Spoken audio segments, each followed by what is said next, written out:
Hello everybody, welcome back to my channel, or welcome here if you are new.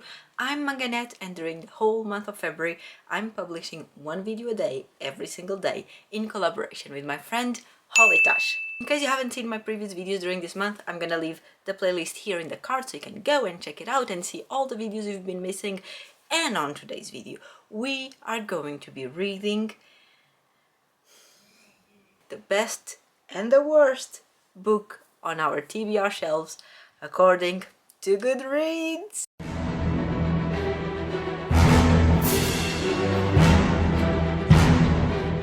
This is obviously not a new concept, lots of people have done this, but we thought it would be fun and interesting as well.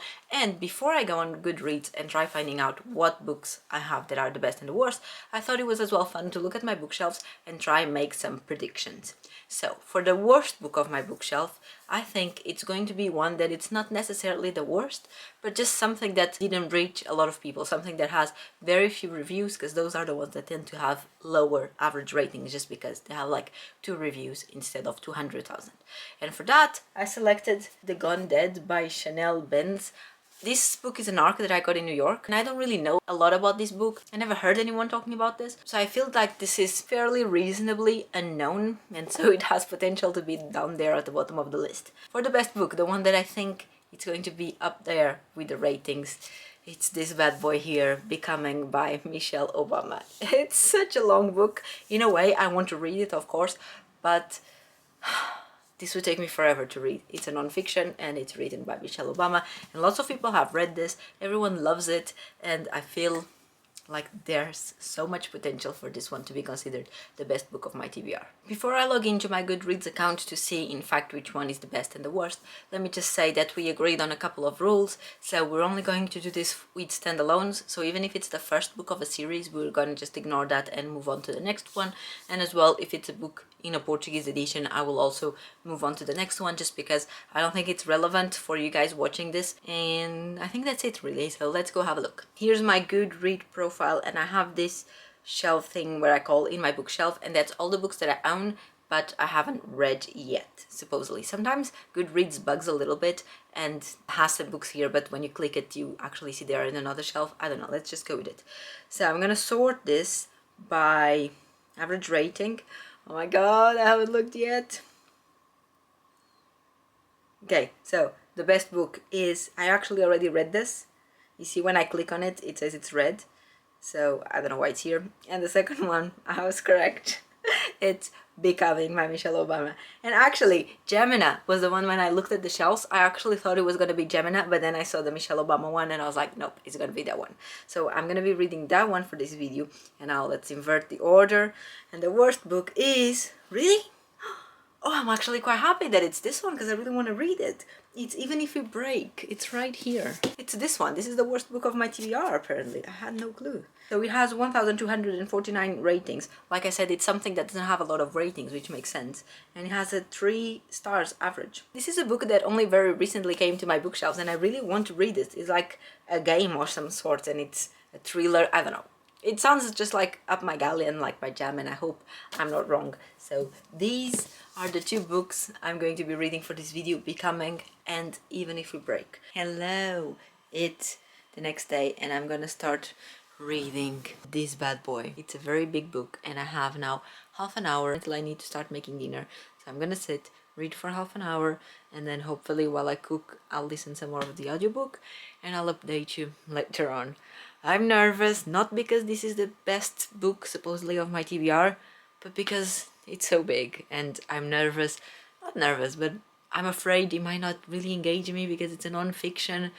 And oh, here we go, my dudes. Wish me luck. Hello everybody, it's 2 a.m. I just got into bed. I have a bowl of Nestum with me and I have the book and I'm gonna read for a bit. I'm not that tired even though it's late. I've been falling asleep at like 4:30 in the morning, unfortunately. So I'm not that tired. I'm gonna eat my Nestum, read, and let's see what happens. I'm like on chapter 6 or 7, and I mean, it's not bad. It's just that I have literally no interest in reading about Michelle at this point. I don't know why. Like when I bought the book, I was super excited to read it, and I bought it straight away when it came out. And I was really, really interested in reading it, especially because everyone was saying it had good reviews. But I don't know, maybe because it was back then when I had just joined the booktube community.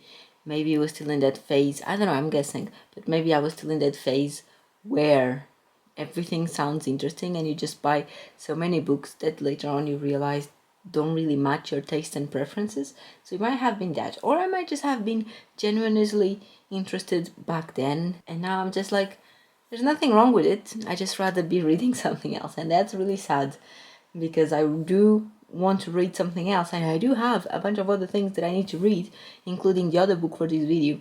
But I know that if I start reading other things at the same time as this one, I'm never gonna pick this up again, and it's gonna be one of those that starts by not being a DNF. Like, I'll pick it up one day as soon as I finish these ones, and then I just keep reading other things, and eventually it's been like 2 months and I haven't picked it back up, and I decided it's a DNF. But for the sake of this video, I really don't want to give it a DNF, so I'm gonna read more, and if like halfway through I'm still not interested, then maybe I'll DNF it. I don't know. But I feel like I'm not into the book enough to decide those things, so I need to keep reading. And like I said, it's not offensive and there's nothing wrong with it, and it's actually very interesting. It's just not interesting me at the moment. It's 4 in the morning and I haven't even started reading yet. I'm just the worst. Like, I come to bed and then I stay on my phone for hours. So I was just in bed, I watched a bunch of YouTube videos, and meanwhile it's 4 in the morning. So I could have got 2 full hours of reading done. And it's so frustrating because on the audiobook I have 6 hours left of real time, which in reality is like 15 something of like the actual audiobook time, but 6 hours at the speed I'm listening. So I could have had 4 by now if I had read for 2 hours. Why do I do these things? I gotta get sleep.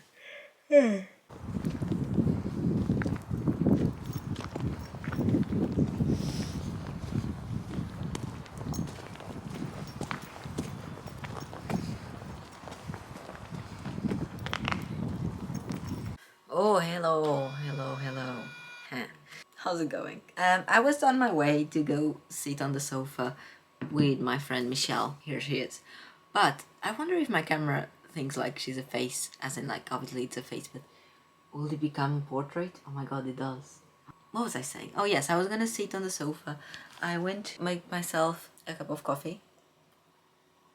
Well, you probably cannot call it coffee. It's more like a latte because it has so much milk in it. Anyway, I was on my way to sit on the sofa. But now, my beautiful, adorable dog is in there. And you might be wondering, Manganet, why is there a beach towel in your sofa? Well, Suki's on her period. So we need to cover our sofas. She's been having a rough time because, I don't know, maybe she has some pains or something. But she's always like super sleepy and needing some extra cuddles, which I don't mind, but I feel bad for her. This is where I'm at. I'm going on to chapter 6, so still a long way to go. Okay, I want to reach halfway of the book. I want to read until page 190, end of chapter 13. Let's get this party started, shall we?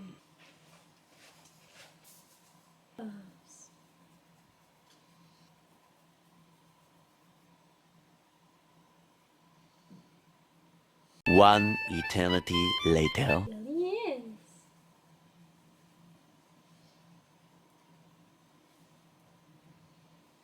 20 minutes later. Hi, it's been, I don't know, maybe 45 minutes or so. I don't know, honestly. But I've read a bit. To be honest, when I told you I was going to go in the sofa and read, I didn't read for another 2 hours or something.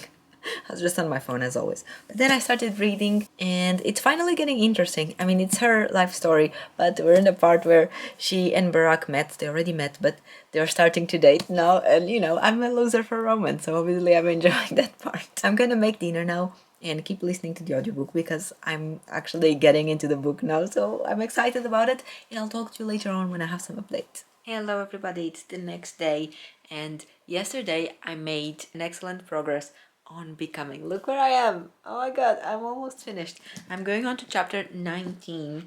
That's page 284, and I'm hoping to finish this book today so that tomorrow we can start the worst book of my TBR, which I'm actually hyped to read, as you know, and this book is being a very pleasant surprise. You know how in the beginning I wasn't finding it anything special. It was interesting, but not that much, and I was not really interested in knowing about Michelle. Sorry, Michelle. But she's such a woman. Oh my god. I don't know. She's so dedicated and she knows what she wants and she goes after what she wants. And she dedicates herself to her work. She wants to be better and do better for her community and the people that she loves. And I'm just like, girl, I wish I cared as much as you do. It's time for me to let you know all about Michelle Obama's book. Michelle Obama's book. Since I finished it, I've been trying to collect my thoughts on it and have something good and important and inspiring to tell you.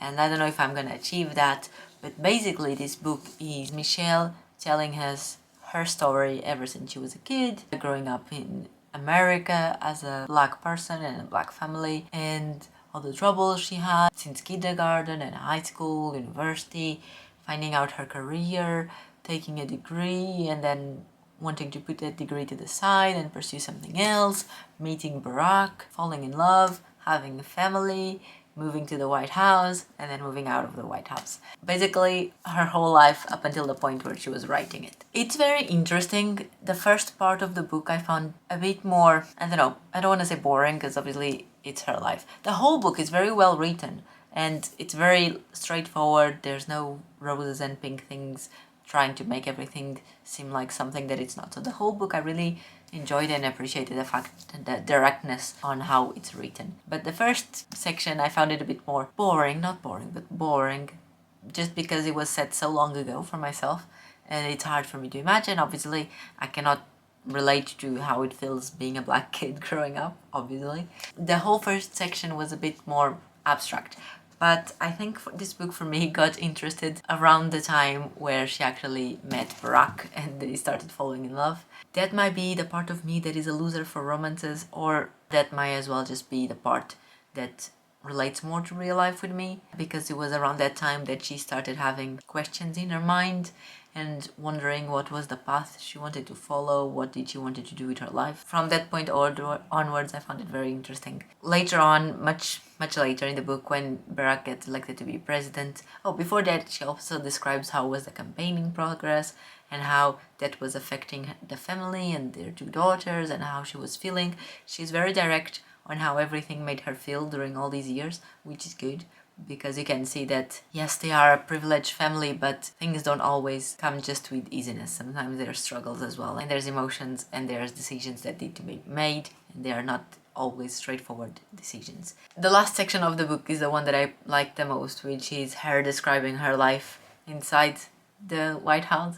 And obviously the whole concept of living inside the White House is so abstract, I think, for all of us. We cannot even come close to understand how it is, but she describes on how everything they did, any of them, had to be followed by the secret agent staff and a lot of securities, and they wanted to go somewhere and they could not just ride in a friend's car. Everything needed pre-approval, and there was so much staff involved on everything. The entire thing on how the White House operates, basically, I just found that very interesting and I enjoyed reading about that. We also get told about all the projects that Michelle worked as First Lady and even the things that she worked before that. I didn't know anything about her life, I'm gonna be honest. I literally had no idea that she was such an independent and powerful woman. I do recommend it if you do like life stories, like I mentioned, and even if it's not something that you read often, like it's not my case, definitely, it's still entertaining and it's fun to learn about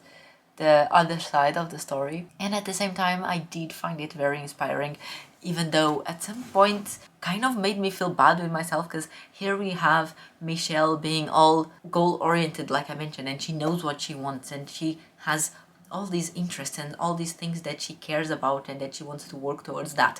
And then there's me, and I was reading those things and just feeling like a potato, like there's nothing really that interests me that much and I don't really care about that much to put my time and my attention and my efforts into that. And as sad as that is, Yeah, I'm happy that Michelle is like that, and I'm happy that there are women that are like that, but it kind of made me feel bad with myself and the person that I am, that I have no problems with. I have no problems with the way that I am, but reading these things is like, I feel like I should not be happy with myself, which is not the case. I'm very happy with myself, but I feel like the book is trying to make me feel bad. Not exactly, because Michelle doesn't want to make anyone feel bad. Anyway, here's the best book of my TBR. 4 stars for me. Definitely, I wouldn't consider it the best book of my TBR. Probably the most different one that I have in there. Was a good read, but it's not the book of my life, that's for sure. But still worth it, so I'm glad I read it. And if it wasn't for this video, let's be honest, this book would probably sit on my shelves. Hello! It's finally time to start reading my worst book of my TBR, Even If You Break by Marieke Nischkamp. I'm butchering this name, we all know I am. Even If We Break by Marieke Nischkamp. But I'm very curious. At the back it says, 5 friends go to a cabin. 4 of them are hiding secrets. 3 years of history binds them. 2 are doomed from the start. 1 person wants to end this. No one is safe. Are you ready to play? Yes, I am. Let's go. Hello. So I've been reading the worst book of my TBR today, and I've already passed the halfway point. I'm going on to chapter 21. I have been listening to the audiobook while I was doing some cleaning around the house and recording for my tidy life, you know, multitasking never stops. But now I'm here in the car in the parking lot. Josh had a medical appointment, and I came with him just to keep him company because it was like half an hour away from our house. So I came to keep him company during the drive, and so I'm gonna take this opportunity and keep reading here in the car. It's raining outside, so the atmosphere is quite nice, and I made sure I brought a nice and warm jacket with me because obviously the car is turned off, so I don't want to freeze in here. And I'll update you later on. I am expecting to be able to finish this book still today. Probably not now here in the car, because if that happens, it's a bad sign. It's a sign that I've been here for way too long, all by myself. But I hope that at some point, once I'm back home, I'll be able to finish it. Probably in the evening, but I want to finish it today. That's my goal. Let's go.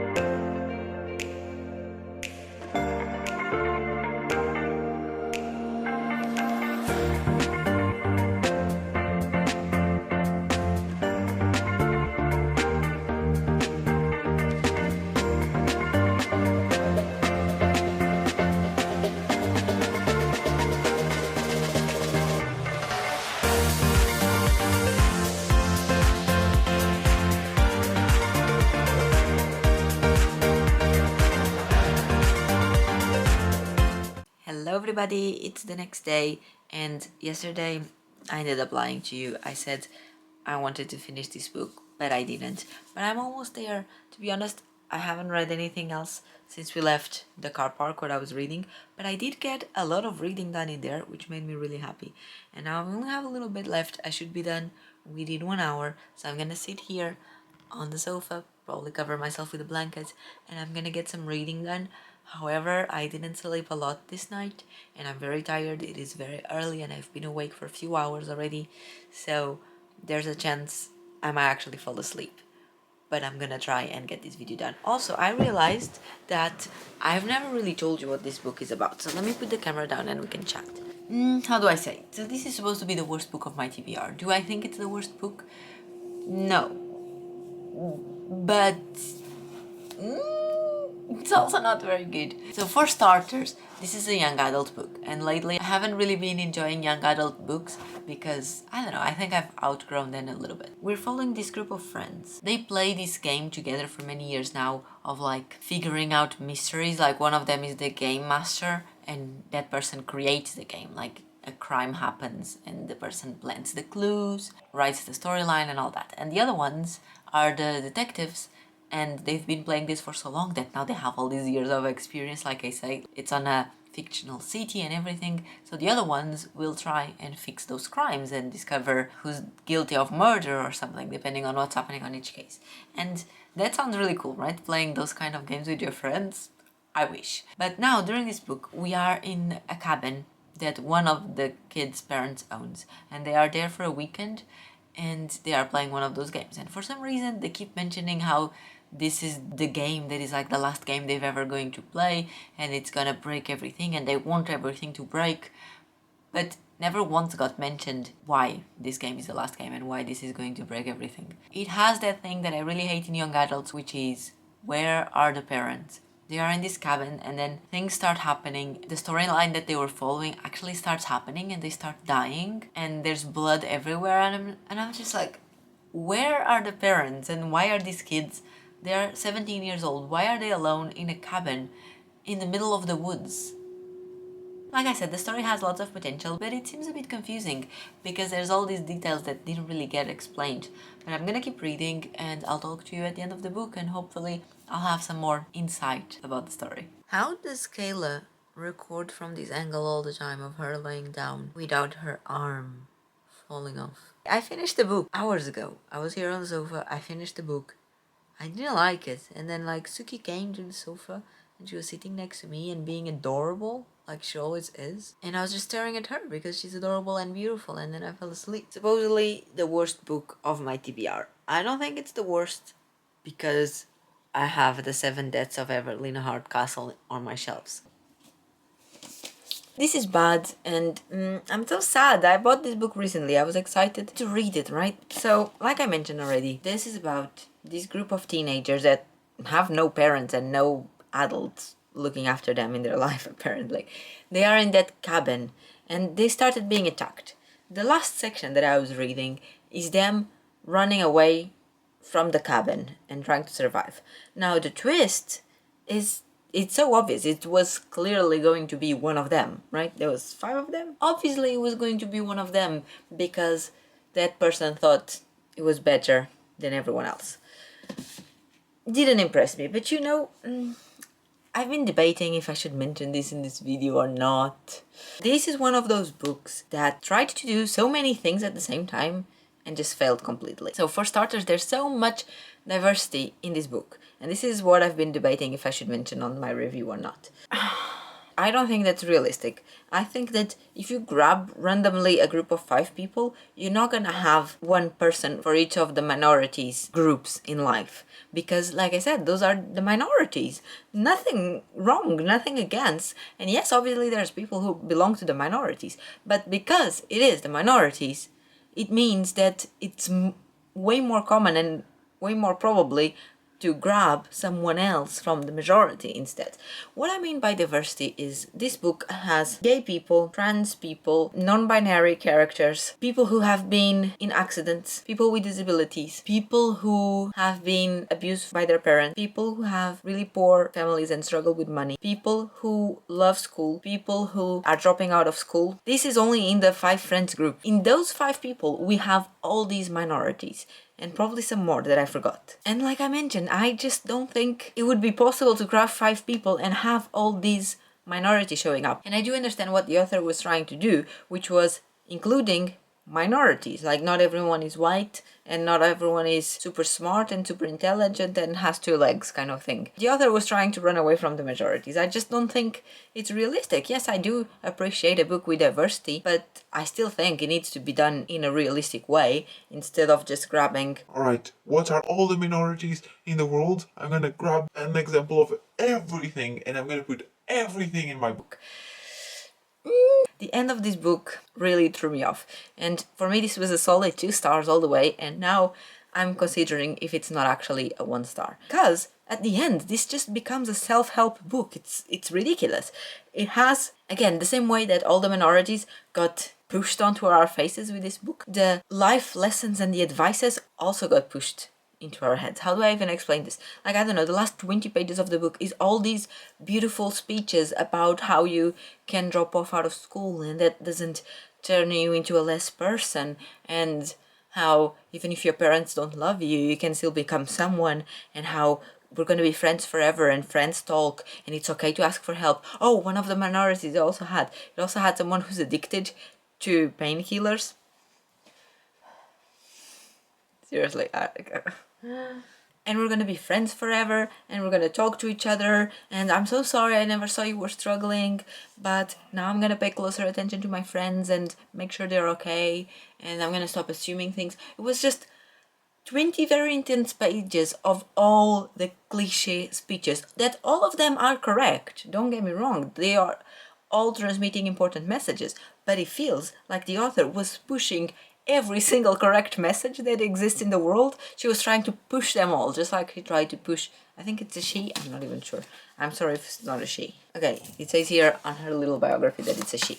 Just like she was trying to push every single minority to our faces, she was also trying to push every single positive attitude and lesson and just quote in general onto our faces at the end. And I didn't appreciate that, because I do like books with positive messages and books that transmit an important message about life, especially if it's a young adult. I think it's important to let the teenagers know that the world is not about to end just because they feel this or that.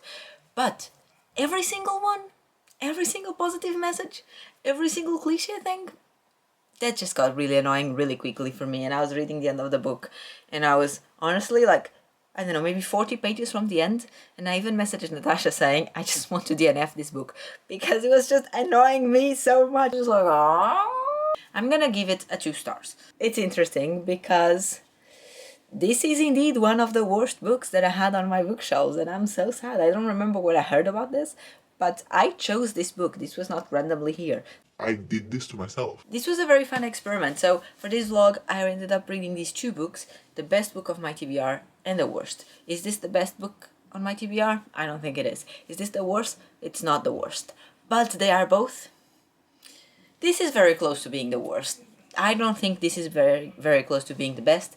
Like I explained when I read this book, just for me and the person that I am, and the fact that I don't read a lot of non-fiction and a lot of biographies, but it's a very good book, and I'm not going to deny that, and it was indeed very interesting to read.